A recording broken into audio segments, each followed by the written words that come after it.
Good afternoon, I'm Michael Crowder, paramedic with First Health. Today I'm going to teach everyone how to properly start an IV line. Okay, IVs are going to come packaged, multiple different sizes. Okay, so we'll start off with one of the higher sizes. It does go to 14s, but 14s aren't typically used for IVs. You got a 16 gauge, okay? You've got an 18 gauge, 20, a 22 gauge, and a 24 gauge.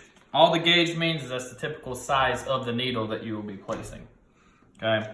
All of them come packaged. Also, you want to make sure that they have the expiration dates are in service, which these for teaching purposes are going to be out of date, okay? Also, what you're going to need is you're going to need an IV start kit. Most services already come with the start kit. If not, you may have a saline lock, which is packaged separately. But for this, I'll show you what the saline lock is. Again, they will have expiration dates, and you also need at least one 10cc flush to flush the IV line with, okay? Also remember, proper PPE, so gloves are always gonna be used when starting IVs, okay?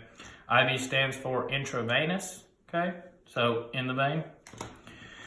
Most of your typical adult patients are typically gonna use an 18 to a 20 gauge size needle. Now each needle is also going to be color coordinated. So the different manufacturers also use the same color pattern. So that way, if you need an 18 or a 20, your partner can hand you, typically a 20 gauge is gonna be a pink. So again, most of your normal adult patients are gonna use 18 gauge or 20 gauge for the most part. You may have a small adult with fragile hands, and you may wanna use a 22 or a 24. Just remember the diameter of a 22 and a 24 are gonna be smaller, so some medications like D50, which is a thick medication, is rather hard to push through a 22 or a 24. Now for your pediatric patients, usually a 22, 24, and occasionally, depending on the size, a 20 gauge IV should be established, okay? So again, there's gonna be dates on your saline flushes, and these come in 10cc flushes. Okay, this is what you're gonna use to flush the line after you clear it, okay? So before you ever start anything, obviously, you can take a quick look at your patient to make sure everything is, if they've got good veins or not. People who are healthy typically are gonna have good veins. When we're talking about large bore IVs, you're usually talking about your 16s or your 18s. Those are gonna be used on typically your trauma patients that need fluid boluses rather quickly, okay? So first off, just to show you the saline lock, it's pretty simple. It's just gonna come packaged like this, right? You're gonna have a clean tip, and then the tip that's gonna connect to your IV line after you place it, okay? One of the good key factors here, okay, you're always gonna wanna make sure you take your air bubble. I usually like to push mine out so that way there's no air in. You will connect, okay? And then you wanna make sure you flush your line. Usually I leave the end cap on because that's what's gonna be connected to your IV line to keep that clean. Also, in your packaging, I'll open the IV start kit here. In your packaging, it's gonna come with Tegaderm, which is a clear plastic material that's gonna go over the hub of the IV at the entry site. And again, it'll come packaged with a saline lock. You'll have some small 2x2s to any cleanup or anything like that. Then you're gonna have some type of prep, okay? These all come packaged differently. They may come in the little chlor scrubs that you open up, and that's what you're gonna use to disinfect the area prior to administering the IV. Also, you're gonna get your little blue tourniquet, okay? That's what's gonna be used to create that pressure over the arm, which will cause that IV vein to kind of lift up, as well as tape for securing, okay? Another key important fact, and I don't have one here, but let's just say this is your chlor scrub. Before you connect anything, you want to make sure you clean the tip of it, okay? as well as making sure you have your proper PPE, which I'll demonstrate once we get that on. So back to this, one of your key factors here is you want to make sure that you flush that line. And what I mean is by push a little bit of fluid till it drips out. The reason we do this is because if not, you can create an air embolism, okay? So if you don't clear this line or put fluid in this line, in other words, you can actually push all that air into the vein, which could cause a pulmonary embolism or something like that. So you want to be careful of that. So I typically just connect it after I got my air bubble out, and I push enough fluid to it just kind of drips out, okay? Now I have my lock set up, okay? Again, I'm going to show you the 16 gauge just because this is typically the bigger one that we do use and how they're packaged. Again, I always want to make sure they're in date. Okay, the way these work, they come off. On the top, you've got a little nipple or just a little tab. That allows you to push that catheter over top of the needle after you've inserted into the vein. Okay, now typically what you want to look for, once we place these IVs into the arm or hand, most places you've got veins in your forearm. A lot of typical people like to go up here in what they call the AC. Okay, it's just typically where you can find the bigger IV sites and easier to use. And I'll show you a couple different techniques there. Again, 18, 20, 22, and 24. Now I'll show you the difference in sizes between let's say a 16 and a 24 gauge, just to give you an idea of the different size of the needle. Okay, so if I remove the cap here, as you can tell, and I'll remove the cap on the 16, you can tell a significant difference, okay? As I push this up as well, over top of your IV, you can see how much bigger that catheter is. So imagine trying to press a medication through both of those. If I need medication to go faster, I need fluids, obviously this 16 gauge is gonna be significantly different than this little 24. Okay.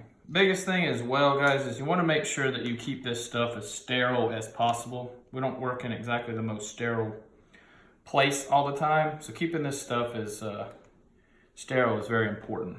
So you don't really want to open these until you're ready to actually stick your IV. Okay, but for today, we're going to do an 18, and then I'm going to do a 20 as well. Any questions so far on IV stuff? It's pretty self-explanatory for the most part. Technique just takes a little bit of getting used to. But it's pretty simple. So, all right, since there's no questions there, we will go on to actually starting an IV. As you can see here, it's gonna be a lot different sometimes than on a human being. As you can tell, you can look at my arms, okay? You can kind of see the IV, the veins that run through here. But I'll demonstrate putting a tourniquet on myself and showing you kind of where the vein is. Now, one of the good ways to do this too is after you apply your tourniquet, you feel for it. You'll feel that squishy type material, and that's gonna be your vein, okay? All right, so first thing is we wanna make sure we have our PPE, okay? So gloves. And another important thing, guys, is before you start an IV, you want to make sure that you have all your material ready, okay? You don't want to start an IV and be fumbling around looking for this and looking for that, okay? Sorry, my hands are a little wet. All right. So, now, okay, I've got my start kit together, right? I've got my Tegaderm and I've got my tape, okay? I've already showed you how to properly set up your saline lock, so we have that ready to go. Okay. Now, I've got my 4x4 in case I need it. And for this training purposes, I'm going to use, we're going to start the first IV with a 20 gauge. Okay. Now, a lot of different manufacturers have different setups, and this is a good point here. So, here's just a different type compared to this one. They all work about the same, but this one, as you push it off, it has a white button here that will automatically retract the needle. Worst part about these is just being careful to keep your finger off of that. prior to, because if not, you can actually retract that needle and you won't be able to stick anybody. Another important part too I forgot to mention is before you start an IV, you want to break that loose a little bit. Just move that needle and that catheter just a little bit, so that way it'll easily slide off once it gets inside. Okay? So now we have all our equipment ready. All right? So the first thing I want to do is I want to apply my tourniquet. Easiest way for this, okay? This is this patient's arm that's laying flat. I will go underneath the arm, up. I will tie almost like an X and pull. And then I usually hold it with both fingers and I just tuck one in under, okay? There's different ways to do that, but that's the easiest way. The reason that's the easiest way is because when I finish, all I have to do is pop it and it comes right off, okay? So again, up underneath the arm, around, I pull, and then I just tuck, okay? That keeps it secure. Okay, at this point, I'm gonna go ahead and feel and look for my veins, okay? Now remember, if you need to start an IV in the hand, you can put your tourniquet down around the forearm. So that way it backs up here and allows them veins to kind of fill up a little bit better. Keep in mind, if you start an IV up here and you blow it, everything pretty much down below could be at risk now. So typically, we try to teach people to start your IVs lower, unless you need them up top. Kind of start low, give yourself, in case you miss, you're able to move up that vein, okay? We can keep moving up, but we can't move down, okay? So, we've got our IV, we got our tourniquet in place, okay? Now what I'm gonna do is I'm gonna feel for that squishy, almost bump. It's gonna feel like a spongy type feeling, okay? So as you can see here, we've got a good little spongy area, okay? So what I like to do is I like to find my area, and usually I try to find a landmark. Now we're just gonna say I wanna start it right here. I'm gonna say this is like a little mole, okay? I've got an entry point now. Big things with these IVs is you don't want to go directly into the IV. Going directly into the IV, you risk the fact of going through it and into the other side, which in terms that we use, we could infiltrate or blow the vein, and then that vein's no longer a good use to us, okay? So we found our area. We've notated our site. So the next thing we want to do is we want to get our sanitizing, okay? And again, this is just another form. This one here will crack, okay? And actually come to the end. So if you could look at my hand here, that's just getting it clean, okay? So first point is I found my part. I want to start in and I want to circle out, okay? This disinfects the whole area, okay? So remember, start in the middle where the vein is, little circles to big circles, okay? Now, keep in mind, once you've applied this, you do not want to push your hands back on it because now it becomes disinfected, okay? So make sure you've got a good site and you found it, okay? Now finally, we're gonna take our IV line, okay? We're gonna go to the side where we found, and I'm gonna come from the side and go into the vein. So I come back a little bit from the vein, I got my entry point, okay? I go in. Now, as soon as I get into the vein, and it's not gonna show on this mannequin, but in a real life human, you'll have what's called flash. So up here in the little tunnel, you'll get a flash of blood, which lets you know, hey, I'm in the vein. From there, I will advance just slightly, and then I will slide the catheter right off, okay? Now, before I retract this needle, you want to make sure you go just above it and you apply pressure, okay? You'll retract your needle and apply your pressure. Reason you apply this pressure is because, just for demonstration purposes, if I let this go, blood will start coming out of the IV line and cause you a mess. So if you ever get blood starting to return out, just apply more pressure, okay? After this, I've got my saline lock that's already been set up. I attach it to the hub, okay? I can let pressure go. From here, I want to aspirate. What I mean by that is I will pull back on the saline flush, and I should get blood that will return back into the line. From there, I know I'm in a good place. What I want to do now is I want to place my hand just slightly above where that hub is, and I want to feel that fluid go in. What I'm looking for is any swelling or infiltration. If not, you should have a good clean flush. From there, I will, prior to flushing after I draw my blood, remember you want to make sure that you pop your tourniquet, okay? Okay, now I've flushed my line, my tourniquet's off, okay? I have no infiltration, no swelling. From here, I'll disconnect my flush. Typically, I like to kind of just wrap it around, but I grab my Tegaderm. And with my Tegaderm, okay, you place it over top of your hub and your entry site, okay?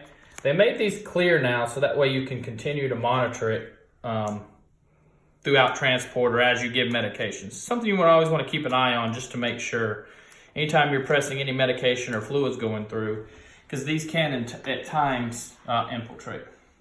From here, I typically like to take tape. Now you can pre-do your tape like some people do. I typically don't, but you can have it ready. I usually go under and then I butterfly it to the sides. This keeps it from pulling back on you. And then from there, I usually take one more piece of tape as well, and I go over top of the hub and I secure down, okay? Again, from here, anytime I use any medication, you can use a different one, not the same one because this one's already used. But I would take this, imagine your chlor scrub or some type of scrub, and I would clean the distal tip end here before I apply anything, just to make sure that stays sanitary. Again, depending on the person, sometimes you may have to go deeper. You may have to stay kind of flush with the skin. Typically, your hand veins are going to be more peripheral to the surface. So you kind of almost want to go parallel with that hand. Best way to do these, and just for demonstration, I'm just going to show you how to start the IV. Okay.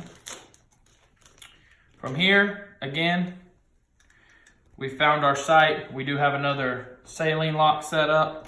So we're going to go here in the hand. Remember, little circle, big circle, let that dry. One of the easiest ways to do this is grab the patient's hand and you want to pull the skin tight, okay? From there, I have everything already set up, and you will want to stay almost flush with the skin. Find your site and enter in, okay? Once you're in, again, you'll get your flash. You will advance forward. This one has a locking mechanism, so you don't have to trap just yet.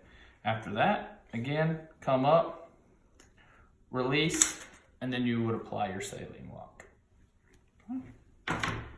If nobody has any questions, that is the basic and easiest way to start an IV. Thank you.